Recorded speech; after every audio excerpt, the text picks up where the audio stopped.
Assalamualaikum warahmatullahi wabarakatuh. Kami dari kelompok 8 ingin mempresentasikan mengenai stres kerja dan keselamatan kerja. Yang beranggotakan kelompok pertama Sabrina Kamila Sauzan, Alfia Nuraini, Aulia Dwi Putri, Faika Rifki Ada, Gabriela Amanda Kurniasih, dan Sabilillah.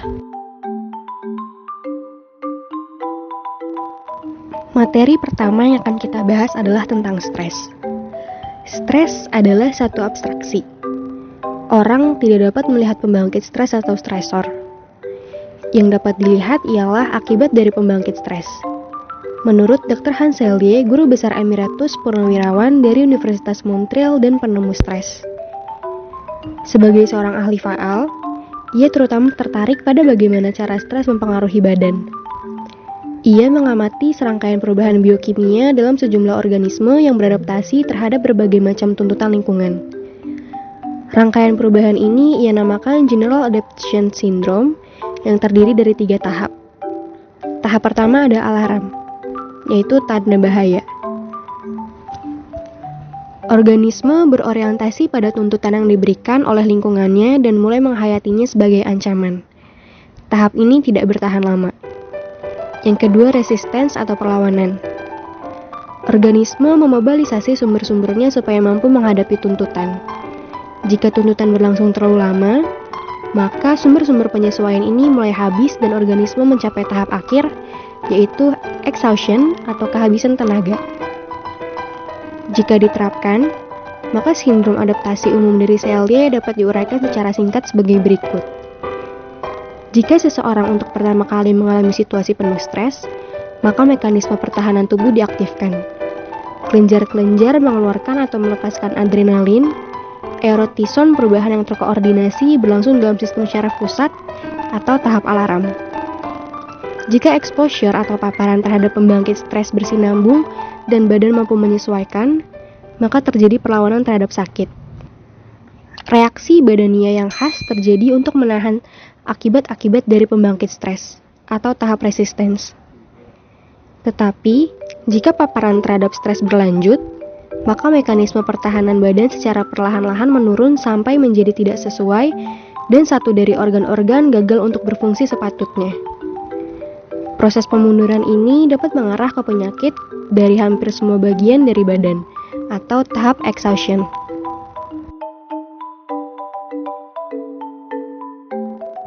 Menurut Selye, jika reaksi badan tidak cukup, berlebihan atau salah, maka reaksi badan itu sendiri dapat menimbulkan penyakit. Hal ini dinamakan disease of adaptation atau penyakit dari adaptasi.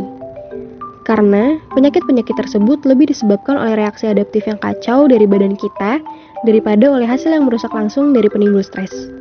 Misalnya, gastrointestinal ulcers atau bisa disebut sebagai puru atau nanah dari perut, tekanan darah tinggi, penyakit jantung atau cardiac incidence, alergi, dan berbagai jenis kekacauan atau gangguan mental. Sindrom adaptasi umum ini dapat beroperasi pada tingkat yang berbeda-beda, dari subsistem sampai ke keseluruhan organisme. Penelitian sekarang tentang stres didasarkan pada asumsi bahwa stres yang disimpulkan dari gejala-gejala dan tanda-tanda faal, perilaku, psikologikal dan somatik adalah hasil dari tidak atau kurang adanya kecocokan antara orang, dalam arti kepribadian, bakat dan kecakapannya, dan lingkungannya, yang mengakibatkan ketidakmampuannya untuk menghadapi berbagai tuntutan terhadap dirinya secara efektif.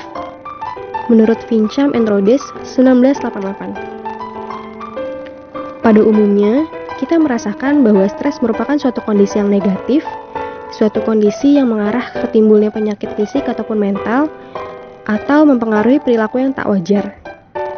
Selye membedakan antara distres yang destruktif dan eustress yang merupakan kekuatan positif. Eustress mengandung suku awal yang dalam bahasa Yunani berarti baik, seperti yang terdapat pada kata euforia. Stres diperlukan untuk menghasilkan prestasi yang tinggi.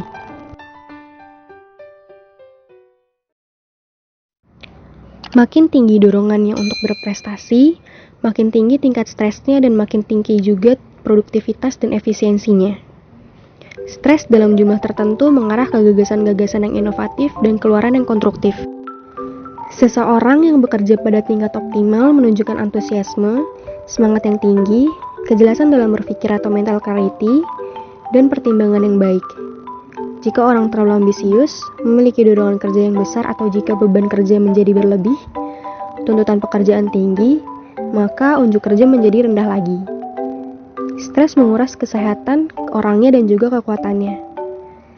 Tanda-tanda beban berlebih ialah mudah tersinggung, kelelahan fisikal dan mental, ketidaktegasan, hilangnya objektivitas, kecenderungan berbuat salah, kehilafan dalam ingatan, dan hubungan interpersonal yang tegang. Stres yang meningkat sampai unjuk kerja mencapai titik optimalnya merupakan stres yang baik, yang menenangkan atau eustress. Melewati titik optimal, stres menjadi distres, peristiwanya atau situasinya dialami sebagai ancaman yang mencemaskan. Agar tetap berada dalam kesehatan yang baik dan bekerja pada tingkat puncak, kita harus mampu mengenali titik optimal kita dan mampu menggunakan teknik-teknik mengatasi stres. Untuk kebanyakan orang, stres tidak cepat mengakibatkan sakit keras. Stres diungkapkan melalui gejala-gejala umum seperti somnambulisme atau tidak dapat tidur, perokok berat, peminum minuman keras, khawatir, mudah tersinggung, resah, sulit berkonsentrasi dalam pengambilan keputusan, dan masa-masa lelah yang panjang.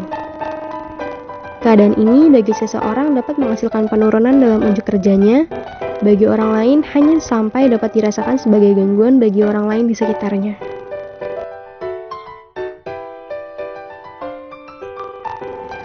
Tanda-tanda distres: menjadi overexcited, cemas, merasa tidak pasti, sulit tidur pada malam hari, menjadi mudah bingung dan lupa, menjadi sangat tidak enak atau uncomfortable, gelisah, dan menjadi gugup. Tanda-tanda otot kerangka atau muskuloskeletal, jari-jari dan tangan gemetar, tidak dapat duduk diam dan berdiri di tempat, mengembangkan tik atau gerakan tidak disengaja, kepala mulai sakit, merasa otot menjadi tegang dan kaku, menggagap jika berbicara, dan leher menjadi kaku. Tanda-tanda organ-organ dalam badan atau visceral: perut terganggu, merasa jantung berdebar, banyak berkeringat, tangan berkeringat, merasa kepala ringan atau akan pingsan, mengalami kedinginan atau cold chills, wajah menjadi panas, mulut menjadi kering, mendengar bunyi berdering dalam kuping, dan mengalami rasa akan tenggelam dalam perut atau sinking feeling.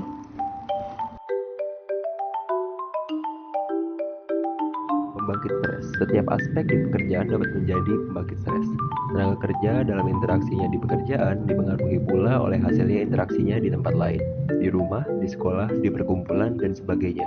Sumber stres yang menyebabkan seseorang tidak berfungsi optimal atau yang menyebabkan seseorang jatuh sakit tidak datang dari satu macam pembangkit stres saja, tetapi dari beberapa pembangkit stres.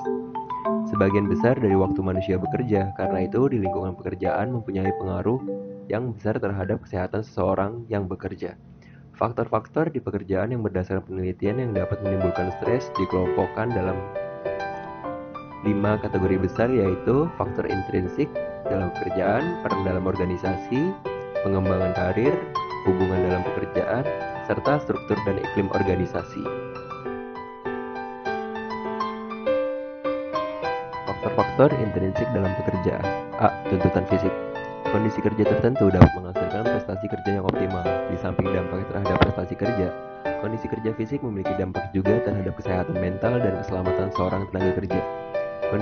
Kondisi fisik dapat menjadi pembangkit stres atau disebut stresor.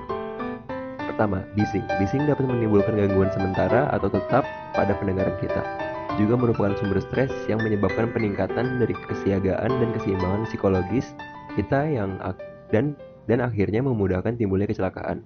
Misalnya, tidak mendengar suara-suara peringatan sehingga timbul kecelakaan. Yang kedua ada vibrasi atau getaran. Vibrasi merupakan sumber stres yang kuat yang mengakibatkan peningkatan saraf katekolamin dan perubahan dari berfungsinya seseorang secara psikologikal dan neurologikal. Yang kedua, higien. Lingkungan yang kotor dan tidak sehat merupakan pembangkit stres. Para pekerja dari industri baja menggambarkan kondisi berdebu dan kotor, akomodasi pada waktu istirahat yang kurang baik, juga toilet yang kurang memadai. Hal ini dinilai oleh para pekerja sebagai faktor tinggi pembangkit stres. Yang kedua ada tuntutan tugas. Kerja shift atau kerja malam, penelitian menunjukkan bahwa kerja shift merupakan sumber utama dari stres bagi para pekerja pabrik. Para pekerja shift lebih sering mengeluh tentang kelelahan dan gangguan perut dibandingkan para pekerja pagi, siang, dan dampak dari kerja shift terhadap kebiasaan makan yang menyebabkan gangguan perut. Pengaruhnya adalah emosional dan biologikal karena gangguan ritme sirkadian dari tidur atau daur keadaan bangun atau bisa disebut wake cycle, pola suhu, dan ritme pengeluaran adrenalin. Menurut Monk dan Volkart, ada 3 faktor yang harus baik keadaannya agar bisa menghadapi kerja shift. Tidur, kehidupan sosial, dan keluarga dari ritme sirkadian. Faktor-faktor tersebut saling berkaitan sehingga salah satu dapat membatalkan efek positif dari keberhasilan yang telah dicapai dengan kedua faktor lain. Selanjutnya ada beban kerja. Beban kerja berlebih dan beban kerja terlalu sedikit merupakan pembangkit stres. Beban kerja dapat dibedakan lebih lanjut ke dalam beban kerja berlebih atau terlalu sedikit, atau disebut kuantitatif, yang timbul sebagai akibat dari tugas-tugas yang terlalu banyak atau sedikit diberikan kepada tenaga kerja untuk diselesaikan dalam jangka waktu tertentu. Dan beban kerja berlebih atau terlalu sedikit, kualitatif, yaitu jika orang merasa tidak mampu untuk melakukan suatu tugas atau tugas tidak menggunakan keterampilan dan potensi dari tenaga kerja. Di samping itu, beban kerja berlebih kuantitatif dan kualitatif dapat menimbulkan kebutuhan untuk bekerja selama jumlah jam yang sangat banyak, yang merupakan sumber tambahan dari stres. Pertama, beban berlebih kuantitatif. Beban berlebih secara fisikal ataupun mental, yaitu harus melakukan terlalu banyak hal, merupakan kemungkinan besar sumber stres pekerjaan. Unsur yang menimbulkan beban berlebih kuantitatif ini ialah didesakan waktu, karena waktu dalam masyarakat industri sangatlah penting. Semua tugas diharapkan dapat selesai secepat mungkin dengan tepat dan cermat. Orang-orang yang harus bekerjaan dengan waktu, dan tugas harus diselesaikan sebelum waktu akhir atau bisa disebut deadline.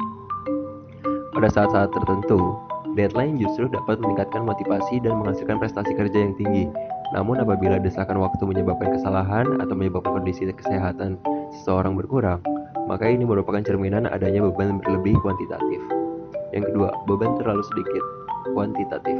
Beban kerja terlalu sedikit juga dapat mempengaruhi kesejahteraan psikologi seseorang. Pada tingkat teknologi menengah, pekerjaan jadi disederhanakan di mana banyak terjadi pengulangan gerakan pada para tenaga kerja yang akan menimbulkan rasa bosan. Hasil dari terlampau sedikitnya tugas yang harus dilakukan dapat membuat berkurangnya perhatian bekerja. Hal ini akan sangat membahayakan jika tenaga kerja gagal untuk bertindak tepat dalam keadaan darurat. Yang ketiga, beban berlebihan kualitatif. Dengan kemajuan teknologi, makin dirasakan kehidupan menjadi lebih menjemuk. Pekerjaan tangan sudah jarang dilakukan, karena kebanyakan diganti dengan mesin atau robot. Pekerjaan yang dilakukan oleh manusia makin beralih titik beratnya pada pekerjaan otak. Kemajemukan pekerjaan yang harus dilakukan, tenaga kerja dapat dengan mudah berkembang menjadi beban berlebihan kualitatif. Jika kemajukannya memerlukan kemampuan teknikal dan intelektual yang lebih tinggi daripada yang dimiliki. Pekerjaan menurut Everly dan Giordano pada tahun 1980 biasanya meningkat karena faktor-faktor berikut ini. Yang pertama, peningkatan dari jumlah informasi yang harus digunakan. Yang kedua, peningkatan dari canggihnya informasi atau dari keterampilan yang diperlukan pekerjaan. Yang ketiga, perluasan atau tambahan alternatif dari metode-metode pekerjaan. Yang keempat, introduksi dari rencana-rencana kontingensi. Jika memiliki kemampuan untuk menampung keempat faktor tersebut, maka tenaga kerja melakukan pekerjaan yang bagus dan memuaskan.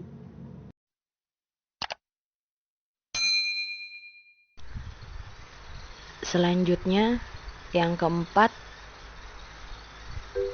beban terlalu sedikit kualitatif. Beban terlalu sedikit kualitatif dapat merusak pengaruhnya seperti beban berlebihan kualitatif.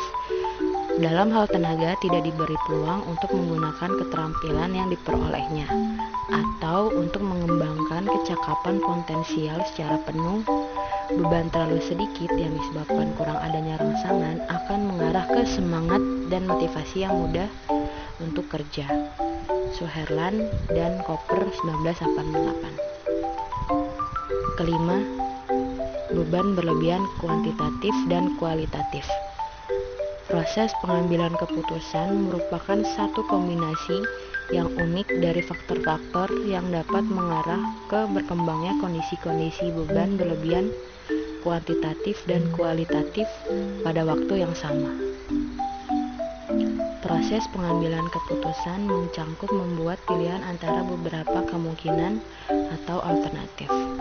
Setiap kemungkinan perlu dinilai kebaikan dan keburukan dan saling dibandingkan.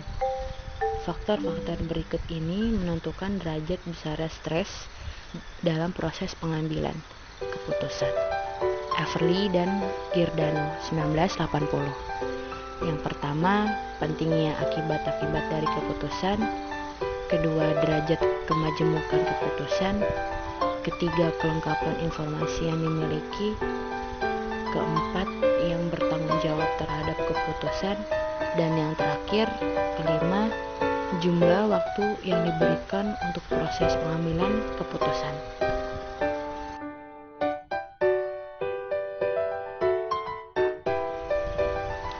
Keenam, harapan dari keberhasilan.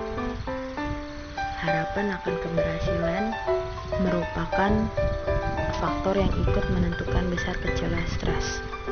Jonas menemukan bahwa jika orang memiliki harapan yang besar, memiliki kepastian bahwa keputusan yang diambil adalah tepat, maka taraf stres lebih rendah dibandingkan dengan jika tidak pasti bahwa keputusannya adalah paling tepat. Jumlah dari stres yang terlibat dalam proses pengambilan keputusan dapat diungkapkan sebagai berikut. Stres pengambilan keputusan kepentingan ditambah kemajemukan, kurang informasi, tanggung jawab, kurang waktu, dan kurang kepercayaan. Paparan terhadap risiko dan bahaya. Risiko dan bahaya digandingkan dengan jabatan tertentu, merupakan sumber dari stres. Kelompok-kelompok jabatan yang dianggap memiliki risiko tinggi dalam arti kata secara fisikal berbahaya, antara lain polusi, pekerja tambang, tentara, pegawai di lembaga permasyarakat, pegawai mobil kebakaran, pekerja pada eksplorasi gas dan minyak, dan pada instansi produksi.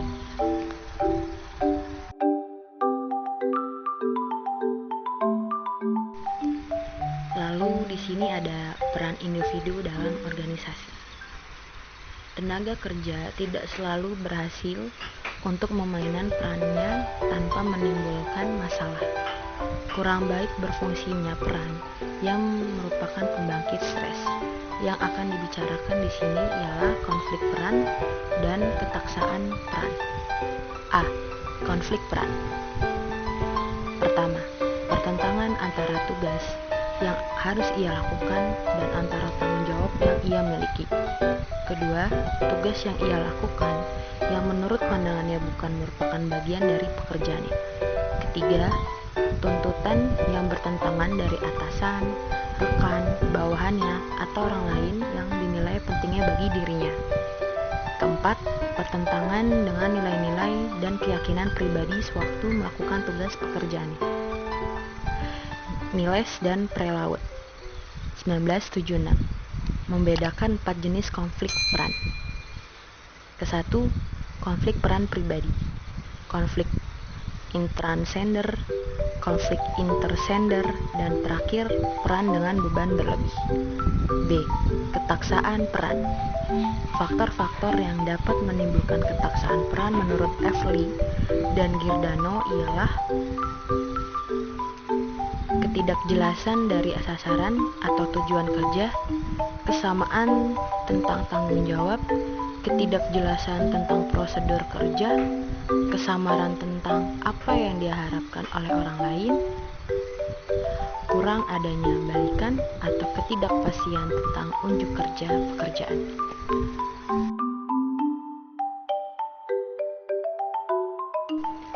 Pengembangan karir. Perlu diperhatikan 3 unsur yang penting dalam pengembangan karir, yaitu yang pertama, peluang untuk menggunakan keterampilan jabatan sepenuhnya. Kedua, peluang mengembalikan keterampilan yang baru. Ketiga, penyuluhan karir untuk memudahkan keputusan yang menyangkut karir. A. Job insecurity. Ancaman akan kehilangan pekerjaan berkaitan dengan masalah kesehatan yang parah, yang meliputi unkres, kolitis, dan alopecia, dan peningkatan dari keluhan emosional dan otot. B. Over and under promotion.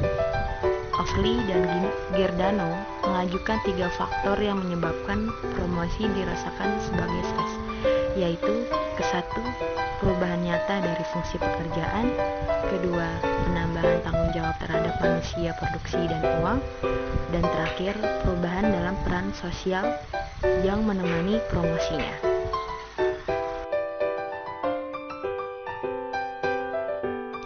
Hubungan dalam pekerjaan. Harus hidup dengan orang lain, menurut Shelley, merupakan salah satu aspek dari kehidupan yang penuh stres. Hubungan yang baik antara anggota dari satu kelompok kerja dianggap sebagai faktor utama dalam kesehatan individu dan organisasi. Hubungan kerja yang tidak baik terungkap dalam gejala-gejala adanya kepercayaan yang rendah, tingkat pemberian dukungan yang rendah, dan minat yang rendah dalam memecahkan masalah dalam organisasi. Ketidakpercayaan secara positif berhubungan dengan ketaksaan peran yang tinggi yang mengarah ke komunikasi antar pribadi yang tidak sesuai antara para tenaga kerja dan psikologikal dalam bentuk kepuasan pekerjaan yang rendah. Penurunan dari kondisi kesehatan dan rasa diancam oleh atasan dan rekan-rekan kerjanya. Struktur dan iklim organisasi. Kepuasan dan ketidakpuasan kerja berkaitan dengan penilaian dari struktur dan iklim organisasi. Faktor stres yang ditemukan ahli dalam kategori ini memperhatikan sejauh mana tenaga kerja dapat terlibat atau berperan serta pada dukungan sosial. Tuntutan dari luar organisasi. Kategori pembangkitan potensi stres mencakup segala sesuatu yang tidak dapat berinteraksi dengan acara-acara kehidupan dan kerja dalam satu organisasi, dan dengan demikian memberi tekanan pada individu. Namun demikian, perlu diketahui bahwa peristiwa kehidupan pribadi dapat meringankan akibat dari pembangkitan stres organisasi. Jadi, support sosial berfungsi sebagai bantal penahan stres. Sebaliknya, kepuasan kerja dapat membantu individu untuk menghadapi kehidupan pribadi yang penuh stres dengan bekerja sebagai bantal penahan juga.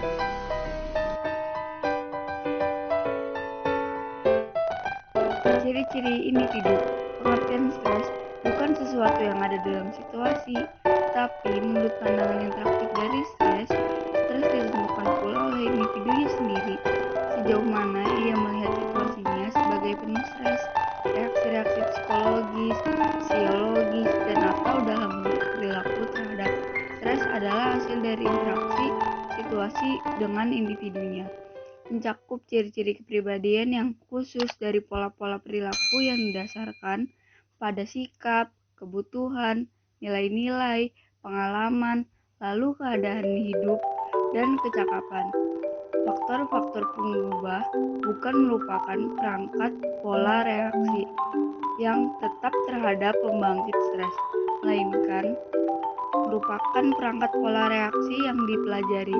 Hasil reaksi seseorang terhadap stres merupakan baikan yang mempengaruhi cara reaksi terhadap situasi stres yang dihadapi di kemudian hari.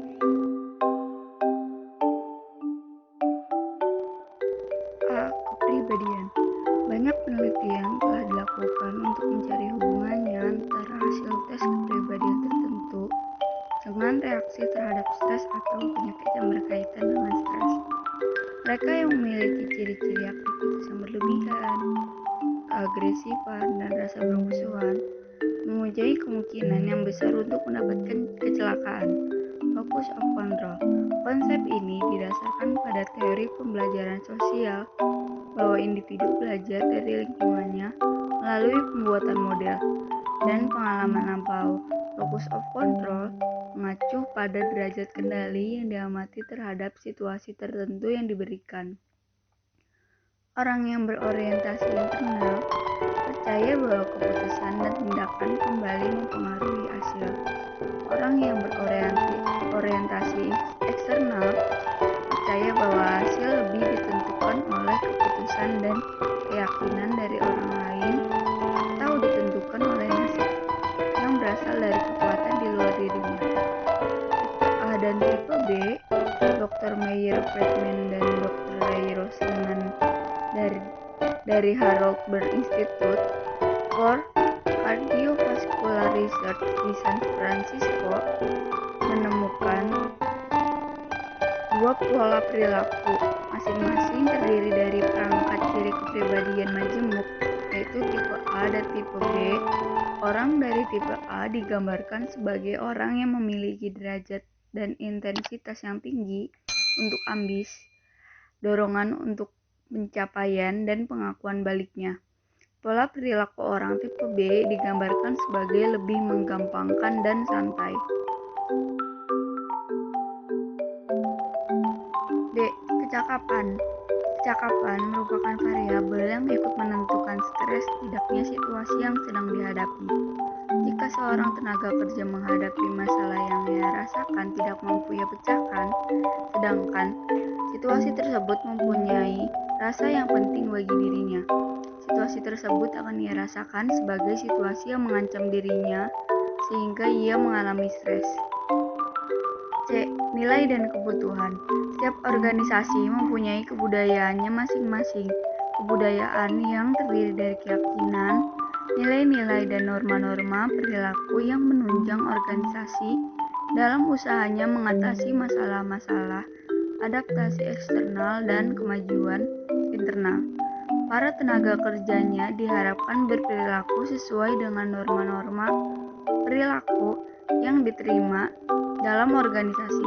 Para tenaga kerja yang baru diterima melalui proses sosialisasi. Sosialisasi ini tidak berlangsung lancar untuk semua tenaga kerja. Ada yang gagal, ada yang berhasil, dan ada yang setengah berhasil menyesuaikan diri. Memanajemeni stres. Bagaimana sih kita dapat melawan stres dengan baik?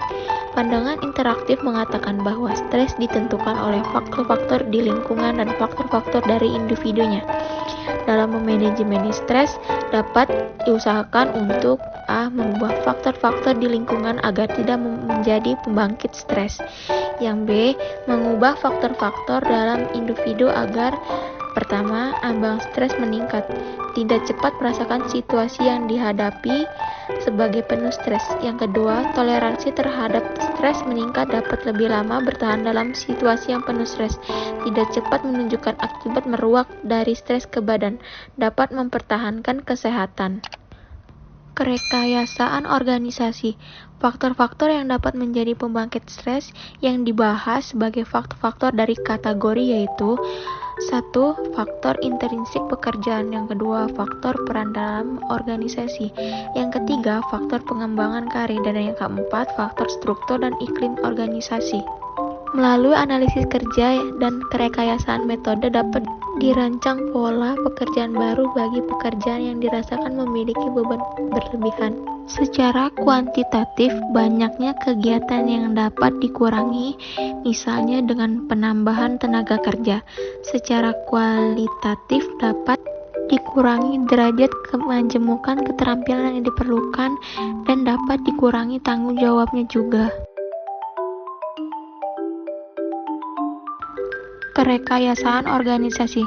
Sasaran berdasarkan kerja atau SBK ini merupakan salah satu teknik yang termasuk dalam jenis manajemen berdasarkan sasaran atau manajemen by objectives.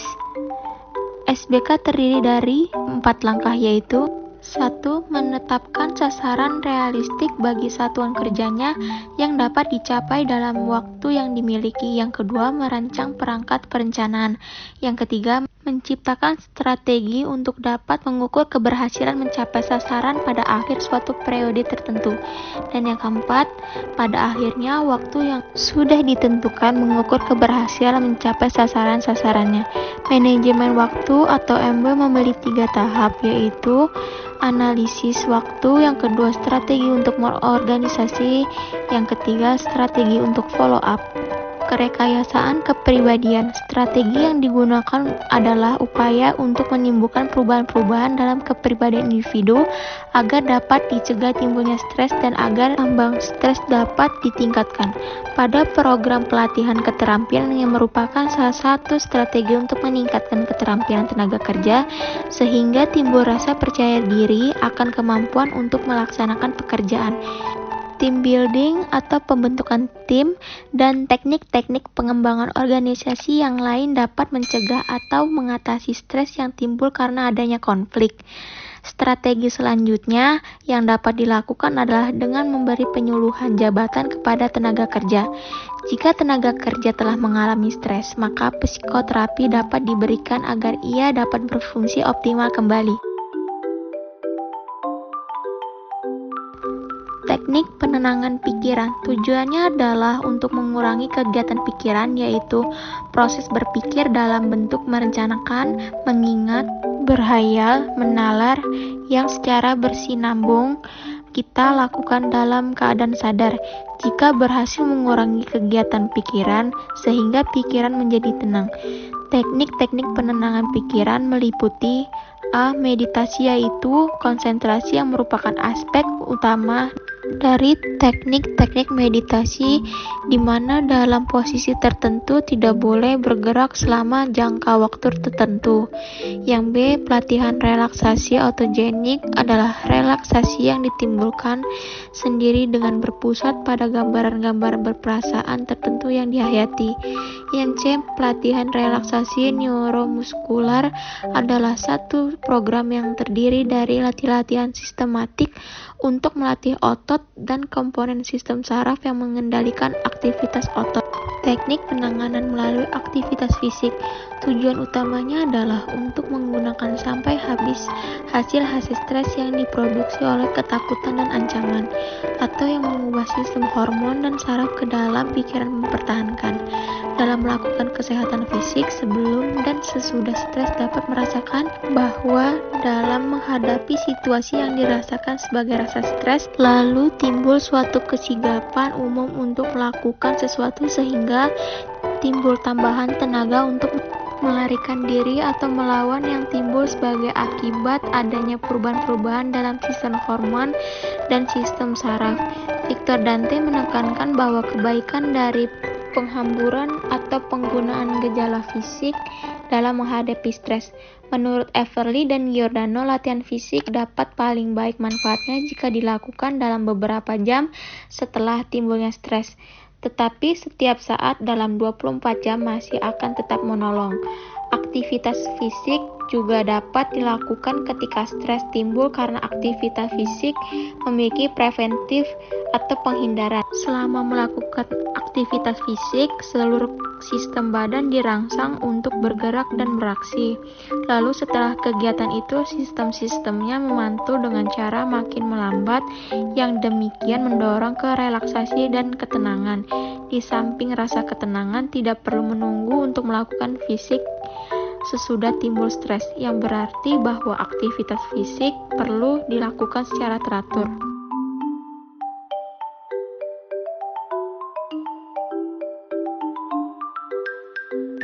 Sekian presentasi dari kelompok kami, kurang dan lebihnya mohon maaf.